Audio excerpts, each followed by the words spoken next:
Hey, tonight's story starts like a regular evening at home, until the lights go out and nothing feels normal anymore.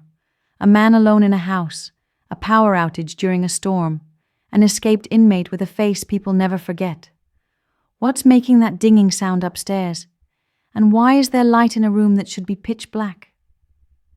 On February the 27th, 2025, a man in his 30s named John opened his fridge, grabbed a drink, and settled into his living room. He'd just wrapped up work. His wife and kids were away visiting relatives, so tonight was all about relaxing on the couch and watching TV. A heavy thunderstorm rumbled outside, and John remembered his dog hated thunder. He called for her, expecting her to rush over, but nothing. Still, he figured she'd found a cozy spot and maybe dozed off. He started browsing for a horror movie, but then thought about his wife and kids driving in the bad weather. So, instead of a scary movie, he switched to the local news to check the forecast. But the storm wasn't the lead story. Instead, there was something bigger. A riot had broken out at a nearby state prison, just 10 miles from John's house. The news anchors reported that the facility's most feared inmate had escaped, his nickname among prisoners, the monster of Cell Block C. The name fit. He had a disturbing criminal history and was known for bizarre behavior, eating bugs off the floor and leaping at guards. They threw him in solitary, but the weird behavior never stopped. His appearance was even worse, eyes that looked like they might pop out of his head, and a thick, unnatural neck. The anchors warned people to stay alert because no one knew where this man was. Then, just as the news station was about to show his photo, a massive clap of thunder boomed, and John's house went completely dark. The TV blinked off. He never got to see the escaped convict's face. John instinctively reached for his phone to use the flashlight, but it had just died. He'd meant to charge it earlier, but hadn't. Now he had no light and no way to call anyone. Still, he tried to stay calm. The storm probably knocked out the power. The prison was 10 miles away. What were the odds this convict would end up at his house?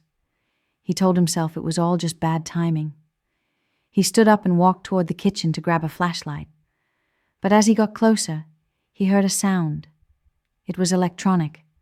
A ding, like a notification. Except it wasn't from his phone. His was dead. The sound was coming from upstairs. He thought maybe one of his kids' tablets was making the noise. But something about it didn't feel right. It wasn't one or two dings. It was random, constant, scattered.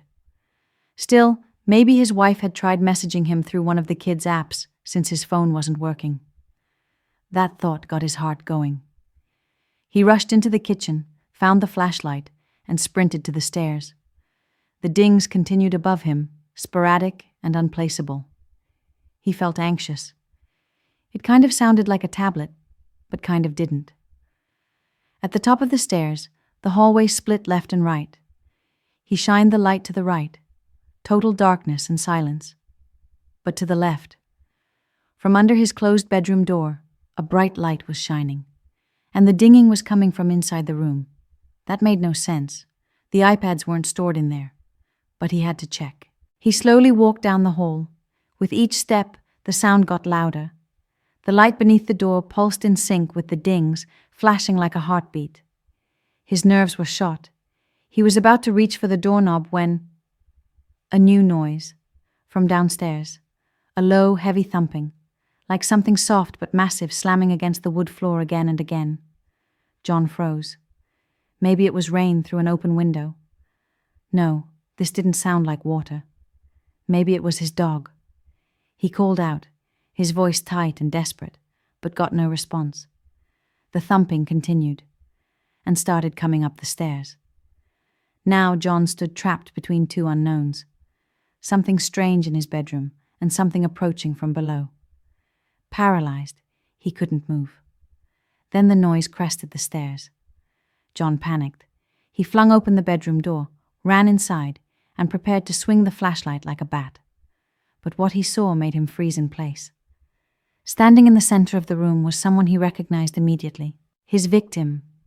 The person in the room wasn't a stranger. It was someone John knew far too well.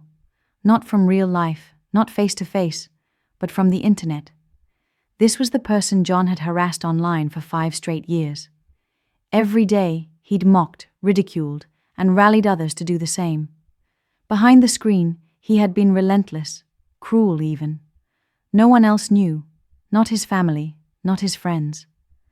But now, his target was standing just feet away, alive, furious, and holding John's terrified dog in one hand, like they might crush her. John didn't even have time to process the horror, because at that moment, the thumping from the hallway reached the bedroom door and slammed into it. There wasn't just one person here.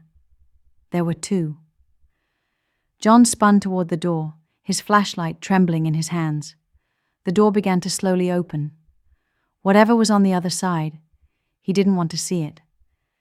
He squeezed his eyes shut, threw up his arms, and braced himself. But nothing happened. Seconds passed. The room went still. John opened his eyes, and what he saw made him grin in disbelief. Because stepping through the doorway wasn't some horror from the prison down the road. It wasn't a creature or a killer. It was someone he knew. The monster of Cell Block C was real. He had escaped. But he wasn't dangerous. Not to John. He was John's oldest friend, and he'd broken out of prison that night for one reason: to save John. The second he entered the room, he launched himself at the person holding John's dog. He tackled them, freeing the dog, who bolted to safety. He then pinned the attacker to the ground and restrained them. John, standing back in shock, suddenly had a wild idea, one that would protect him and keep his friend from going back to prison. He ran into one of his kids' bedrooms, grabbed a stuffed frog toy, ripped its head off, and returned to the room. He took the frog's head and glued it onto the restrained attacker's head. Why? Because the attacker now looked just like the monster of Cell Block C, John's tormentor, the person he'd bullied for years, the same person who came here for revenge, was now disguised. And when the police arrived a short time later, they didn't see John's real attacker. They saw the monster of Cell Block C, and they arrested him. The man who'd escaped from prison was never caught. He disappeared. Rumors say he's somewhere on a beach in Mexico. And as for the one who got arrested, they're still serving a prison sentence they don't deserve. So now, I want to hear from you. What would you have done in John's place? Do you think his friend did the right thing? And what does this story say about the dangers of hiding behind a screen? Here's the takeaway. What you put out into the world, online or in person, can come back around. Kindness, cruelty, it all returns eventually. So treat others with respect, even when you think no one's watching, because someone always is. If you found this story gripping, disturbing, or just plain weird, do me a favor. Click the like button, hit subscribe, and share this with someone who loves a good creepy tale. Stay tuned right here on my channel for more stories that keep you looking over your shoulder.